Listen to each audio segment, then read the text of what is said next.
Every night at midnight, Sarah sees a version of herself in the mirror, only it's older, bloodier, and smiling. Hi, I'm here to tell you about my new series, The Bloody Mirror, in which a young woman discovers that her reflection is not who she thinks it is.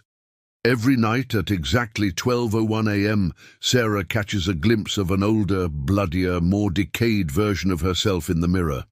But this doppelganger doesn't seem to be aware of Sarah at all. At first, Sarah thinks it's just some weird trick of the light, or maybe a trick of her mind. But then she starts to notice small differences between the two of them. The doppelganger always seems to have a fresh cut on her cheek. One day, Sarah notices that it's a jagged line that starts at the corner of her mouth and disappears into her hair. The next day, the cut has vanished. Then there's the blood. It's never a lot, just enough to trickle down her chin and onto her nightgown.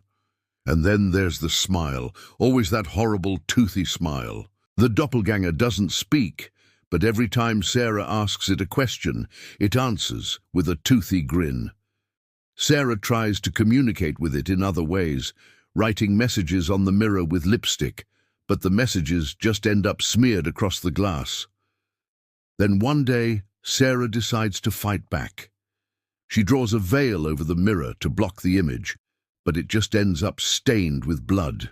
She draws a pentagram, hoping to trap the reflection, but the next morning it's gone, and with it, the blood has vanished from the mirror. But then it reappears, only now it's wearing Sarah's clothes.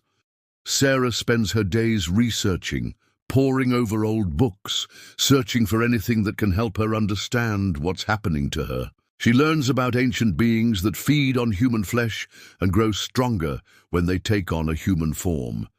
She reads about how they can be trapped by binding spells, but that to break the spell, the doppelganger would have to willingly walk into a magical prison, which is extremely unlikely. She finds a way to force the reflection out, but the being simply phases through the mirror, leaving behind a smear of blood. As the story progresses, Sarah's doppelganger becomes bolder, appearing during the day, whispering to her while she sleeps. Then one day, Sarah wakes up to find a message scrawled across her mirror. It reads, "I am you, you are me," and it's signed with a flourish, "Love, Mother." Suddenly everything makes sense to Sarah. The nightly visits, the blood, the smile, it's all connected. The reflection isn't just a monster, it's her mother. But how could this be? Her mother had died giving birth to her.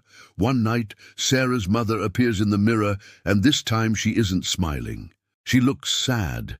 And for a moment, Sarah sees a flicker of the woman she remembers, the woman who used to rock her cradle and sing her songs.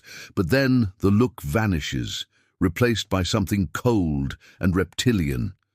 Sarah reaches out to touch the glass, and her fingers meet only cold, hard stone. She screams, banging on the mirror, trying to reach her mother, but the glass doesn't break. Instead, cracks spiderweb out from beneath her fingers. And when she stops to watch, the cracks vanish. Her mother smiles, a cruel, triumphant smile, and disappears. That's where we'll leave off for now. This story will continue weekly on a subscription platform. New episodes premiere every Wednesday at 9 a.m. Pacific Time. If you'd like to join us early, you can find us on a podcast platform. We've got a lot of bonus material for our subscribers, including a blooper reel, a making of documentary, and we're releasing a new bonus episode this Wednesday. Head over to our page to learn more.